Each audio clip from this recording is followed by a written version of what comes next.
যৌতুক দিতে না পারে আমাদের আজকে বাবা মা আমার বাপটা ভেজ চালা খায়, আমার বাবার কিচ্ছু নাই, দেশবাসী কেউ করে পারবো না যে আমার বাবা কারোর সাথে একটা কথা বলে, কারোর সাথে একটু তর্ক বিতর্ক হয়েছে, বাড়িতে একটা পুরুষ মানুষ আমাদের কেউ নাই। আমার মাটার অবস্থা, আমার অবস্থা, আমার মেয়ের অবস্থা, আমার বাবার অবস্থা, আমি সরকার তারেক জিয়ার কাছে এই বিচারটা চাইলাম। আমার বাবা এখন আমার হাত পাও বড় শক্তি নাই, আমার অন্তর শুকিয়ে গেছে, আমার কথা আসে না। কালকে যেভাবে আমার বাড়িতে হামলা দিছে, আমরা তো ন্যাংরা নুলে, আমার দুটো ছেলে মারবে, আমার স্বামী মারবে, ওর খুন না করলে ওর মাথা ঠান্ডা হবে না, পাগল হয়ে গেছে। আমার নিজের হাজবেন্ড আমার মানে বিয়ের পর থেকে আমার উপর অত্যাচার করে। বিয়ের প্রথমে বলছিল কোনো যৌতুক কোনো কিছু নিবে না, বিয়ের 10 দিন পরে আমার গায়ে হাত তুলে আর বলে যে তোর বাবা এগুলো দিতে চাইছে, এগুলো নিয়ে আয়। আমার মেয়েকে নিতে আসছে, দেখা গেছে কালকে আমার মেয়েরে নিয়ে আসছে, আজকে নিয়ে যাবে। আমার মেয়ে আবার বলতেছে যে আম্মু এখানে আমার জিনিস জানা চাই, না দিলে আমাকে মারডাউন করে 2 দিন পর পর, তাই আমি এখন যাবো না, যেহেতু 2 দিন পরে আমার যৌতুকের জিনিস জানা দিতেছো, তাহলে আমি 2 দিন পরেই যাবো। তখন আমি আমার জামাইরে বললাম, যে মেয়ের স্বামীরে বললাম, জামাই যেহেতু আপনার শ্বশুর 2 দিন পরে আসতেছে আপনাদের দেনা পাওনা দিতে, যদি আপনি সাথে থাকেন তাহলে থাকেন, থাকে একবারে জিনিস জানা কিনে দেবেন, নিয়ে যান, আর যদি রিয়ামনিরে রেখে যান তাহলে যান। 2 দিন পরে এসে রিয়ামনিরে আমরা ট্রাক সহ মাল ভরে ট্রাক ভরে নিয়ে যাবো, আপনাদের বাড়ি পৌঁছায় দিয়ে আসবো। তখন জামাই বললো আচ্ছা, জামাই এর আগেও যদি একদিনে 1 রাত থাকে তাহলে বলে যে আমি আমার গার্জিয়ানরে জিজ্ঞাসা করি, আগে থাকতে অনুমতি দিলে আমি থাকবো। সেদিনও ঠিক সেভাবেই কথা বললো, আমি আমার গার্জিয়ানরে জিজ্ঞাসা করি, আচ্ছা করবো। এখানে আমার আব্বা গাড়ি নিয়ে আছে, আমরা সবাই গাড়িতে বসে আছি। ও তখনই ওর জামাইয়ের বোনাই সাইকেল নিয়ে আসলো, জামাইয়ের বোনে আগে সাইকেল নিয়ে আসলো, গিয়াস সাইকেল নিয়ে আসলো, সাইকেলটা নামে আমাদের কাছে আবার ভাবে আসুক, আমাদের তো ঝগড়া নাই যে আমাদের দূরে মারামারি করবো। আর সেই সমানের রড হাতে এরকম মোটা একটা রড, আমার আব্বা আগে গেছে, বাবা বাবা এখানে মাথা গরম করে না, আমার আব্বাক ধরছে।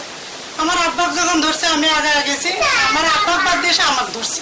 আমার আব্বা ক্ষেতের মধ্যে পড়ে গেছে, যে আমাকে একটা বাড়ি মারছে আমিও পড়ে গেছি। আমাকে আগাইতে গেছে, আমার মারে বাড়ি মারছে, মারে আগাইতে গেছে আমার মেয়েরে বাড়ি মারছে, আমার মেয়ে 2টা বাড়ি খায় ঘরের ভিতরে আসছে যে আব্বু এই ঘটনা। এর মধ্যে আমার আব্বাকে আবার মারছে, আমাকে মাইরে ফালায় রাখছে খেরের পালার উপরে, আমি পড়ে গেছি উপরে, আমার পিছন সাইড বাইরে একেবারে থ্যাপথ্যাপা করে দিয়ে, তারপর আপনার এই যে এগুলো দৃশ্য দেখেন, আমাকে এই অবস্থা করে দিছে। আমার তো পায়ের বাটিটা নাই, আমি আমার টাকা পয়সা আমার মেয়ের জন্য যে জিনিস জন্য দিব, সোনার জন্য সব নিয়ে গেছে। আমি যখন চিকিৎসা করবো আমার ফিরে গেছে রংপুর দিছে, রংপুর থেকে ঢাকা যেতে বলছে আমরা চিকিৎসা করতে পারবো। এখন আমি বাড়িতে এসে আমি টাকা পয়সা চিকিৎসা ছাড়া পড়ে আছি। এখন আমি সরকারের কাছে একটাই অনুরোধ, সরকার যেন আমাদের একটু দেখে। আজকে এই যে ভাষণটা দেওয়ার পরে আমাদের রাত্রে যে কি ঘটনা করবে গিয়াস গেছে, কালকে আমরা যখন আসছি মাগরিবের পর পর গ্যাস 2টা এত বড় বড় ছড়া নিয়ে আসছে, এসে বলে এই আনকি বলারা বাড়ির থেকে বাইরে, তোদের আজকে আমি মারবো, আমিও মরবো, আইনের কাছে গেছস, পুলিশের কাছে গেছস, পুলিশে তো আমি কিনে নিচ্ছি, পুলিশের মুখ আমি টাকা দিয়ে বন্ধ করছি, তোদের কি সেই টাকা আছে? আমি টাকার জন্ম দিছি, পুলিশে আমার হাতের তালুতে রাখছি, পুলিশ আমার কিচ্ছুই করতে পারবে না। আমি 999-এ ফোন দিছি, সেদিনও 999-এ ফোন দিছি, গেছে কালকেও 999-এ ফোন দিছি। আপনারা চাইলে দেখতে পারেন 999-এ আমার নাম্বার থেকে কতদিন যোগাযোগ করছি, আমি কারো হেল্প পাইলাম না। ও গিয়াস আজকে যে কি করবে আমি জানি না, এই দায়ভার সম্পূর্ণ সরকার নেবে। আজকে আমাদের কি হবে, কি পরিস্থিতি সব সরকারের হাতে তুলে দিলাম, এটা সরকারের উপর ছেড়ে দিলাম। আমার মেয়ে যৌতুক দিতে না পারে আমাদের আজকে বাবা মা আমার বাপটা ভেজ চালা খায়, আমার বাবার কিচ্ছু নাই, দেশবাসী কেউ করে পারবো না যে আমার বাবা কারোর সাথে একটা কথা বলে, কারোর সাথে একটু তর্ক বিতর্ক হয়েছে, বাড়িতে একটা পুরুষ মানুষ আমাদের কেউ নাই। আমার মাটার অবস্থা, আমার অবস্থা, আমার মেয়ের অবস্থা, আমার বাবার অবস্থা, আমি সরকার তারেক জিয়ার কাছে এই বিচারটা চাইলাম। আজকে আমাদের কি হবে, তারেক জিয়া সার্জন এসব সব যেন দেখে, তার কাছে এই দায়ভারটা তুলে দিলাম। আমার আর বলার কিচ্ছু নাই, আপনাদের যদি কিছু জানার থাকে একটু তদন্ত করে আরো দেখতে পারেন আপনারা। আমার বাবা এখন আমার হাত পাও বড় শক্তি নাই, আমার অন্তর শুকিয়ে গেছে, আমার কথা আসে না। কালকে যেভাবে আমার বাড়িতে হামলা দিছে, আমরা তো ন্যাংরা নুলে, আমার দুটো ছেলে মারবে, আমার স্বামী মারবে, ওর খুন না করলে ওর মাথা ঠান্ডা হবে না, পাগল হয়ে গেছে। এই ভাষণ দেয়, ওই ব্রিজের পর বসে থেকে ছোড়া ধার দেয়, 2 টাকা বাজায়। এই গোটে পাটা থাকলে আমার কাছে আসে, আমি দেখা দেবো। আমি তো মরবো, তোদের মারিয়েই মরবো। বেল খাটাইবে কে, তাকে দেখবো আগে। খেলা মাছ আসছিল, একটা পুরুষ আসছিল, ওই জালগিরে ও তো মারেনি, যে মারে মারছে। নাই, ওর দ্বারা আসছিল, যে মারছে গিয়ে সে খাই মারছে। আর মুর্শিদুর ওই হলো খালি পড়া দিছে যে কেউ গিয়ে সে ধরে নাকি, কেউ ওকে ধরে নাকি, এই জন্য ও পড়া দিয়ে রাখছে। ওর 2টা করে আমরা বিচার চাই। আপনাদের কাছে অনুরোধ করে কই, আমাদের কেউ নাই, আমাদের পাশেও কেউ নাই, আপনারা এই বিচারটা আমাদের করবেন। আপনাদের কাছে অনুরোধ করে সরকারের কাছে সরকারের কাছে এই বিচার চাই। আপনাদের সহযোগিতা না হলে সরকার বিচার দিবে না, একবারে মারি ফেলাবে। আজকে যে আমাদের কি করবে, আমার জীবনের কোনো নিরাপত্তা নেই। আমার নিজের হাজবেন্ড আমার মানে বিয়ের পর থেকে আমার উপর অত্যাচার করে। বিয়ের প্রথমে বলছিল কোনো যৌতুক কোনো কিছু নিবে না। বিয়ের 10 দিন পরে আমার গায়ে হাত তুলে আর বলে যে তোর বাবা এগুলো দিতে চাইছে, এগুলো নিয়ে আয়। এবার মানে যখন যাবো তখনই গায়ে হাত তুলবে। পরে এবার এসে বলছি যে আম্মু তোমরা এগুলো দিতে চাও না, তারপরে যেহেতু চাইতেছে, আমি তোমার একটা মাত্র মেয়ে, আমাকে এগুলো দাও। এগুলোর জন্য আমার উপর অত্যাচার করা হয়, আমাকে চ্যান আমার গায়ে হাত তুলে, আমি এগুলো ছাড়া আর যাবো না। পরে আব্বুরে যখন আব্বু দিয়ে সব কিছু বললো, আব্বু বললো যাচ্ছে আমি যাবো, 2 দিন পর যাওয়ার পর সব কিছু দিব। গাড়ি একটা বাইক চাইছে, তো বাইক আর ঘরের জিনিসপাতিগুলো দিয়ে আসবো, আমি সমস্যা নেই। আমি আবার ফিরে ওরে বলছি যে আব্বু যেহেতু আব্বু 2 দিন পর আসবে, আমি 2 দিন পরেই যাবো, একবারে জিনিসপাতি নিয়ে যাবো, নাহলে যদি আবার আমার গায়ে হাত তোলা হয়, আবার যদি আমার ধরো মানে আমি আর যাবো না, মানে আব্বু সহ তোমরা সহ যাবো জিনিস নিয়ে। পরে আব্বু আবার ফিরে ওরে বললো যাচ্ছে জামাই যেহেতু মেয়ে যাতে চাইতেছে না, জিনিস আপনারাও চাইতেছেন, মেয়ে সহ জিনিস সহ নিয়ে যাবো আমি। যদি আপনি থাকতে চান তাহলে থাকেন এখানে, সমস্যা নেই, আপনি সহ একবারে যাবো আমরা। একটা রাত্রির তো ব্যাপার, কালকে আপনার শ্বশুর আসবে, এসে জিনিস নিয়ে ওই বাসায় যাবো আমরা একবারে।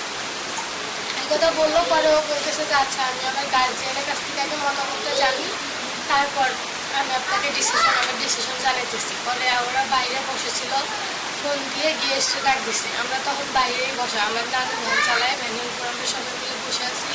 তো গিয়ে আসলো, আসার পর আমাদের মধ্যে কোনো ঝামেলাও হয় নাই যে আমরা আগে থেকে রেডি হয়ে থাকবো কিংবা আমরা জানবো যে ও আমাদের এসে মারবে। আমরা বসে আছি ভ্যানের উপরে, নানু ওর সাথে কথা বলতেছে, ওনার নাতি আমার সাথে কথা বলতেছে। গিয়ে এসে নানু সামনে ছিল, তো নানুরে ধরে মারছে, মানে নানুরে এক ডাঙে বাড়ি দিয়ে ফালাই দিছে। পরে আবার আব্বু গেছে, আব্বুরেও ওইখানে মাইরা ফালাই দিছে।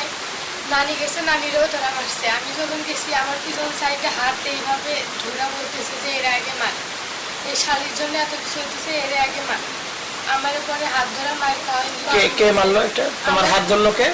আমার হাত ধরছিল আমার নিজের হাজবেন্ড, আর মারছে গিয়া শুদ্ধি। কোন ক্লাসে পড়ো তুমি? আমি ক্লাস 7-এ। কোন স্কুলে? সাবধানে দাখিল মাদ্রাসা। রোল কত তোমার? আমার ভর্তি রোল ছিল 38, ভর্তি রোল 38 ছিল।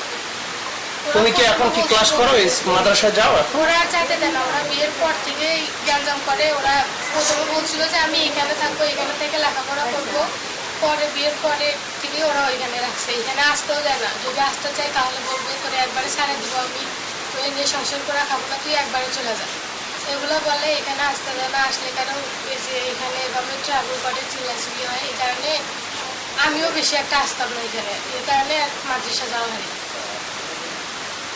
পরে এখানে আসার পর নানুরে ধরে আমাকে মারলো, আম্মুরে মারলো, নানি গেছে, নানিরা মারছে। আমারে প্রথম যখন মারছে আমি মার খাওয়ার পরে ভিতরে আসছি, আইসা আব্বুকে ফোন দিয়ে বললাম, মামারে ফোন দিয়ে বলছে, সবাই ঢাকায় ছিল, কেউ ছিল না, আশেপাশে একটা লোকজনও বের হয় নাই। আমরা যে এত চিল্লাইছি, একটা লোক বের হয়ে ধরে নেই আমাদের। মামারে ফোন দিয়ে যখন বললাম যে মামা আমাদের মায়েরা শেষ করছে, আম্মু পড়ে আছে, তার নানি দাঁত লেগে পড়ে আছে, বাইরে কেউ ধরে না, তখন মামা ফোন দিয়ে যে কুকুর বরফপুরে পাঠিয়ে দিছে। ভিতরে আসছিল, ভিতরে এসে ঘরের বাক্স ভাইয়া টাকা পয়সা সব কিছু নিয়ে গেছে, জিনিস জানা ছিল সব নিয়ে গেছে। সেদিন আবার আমার হাজবেন্ড আমারে বলে তুমি একটু শাড়ি পরে সাজুগুজু করো তো।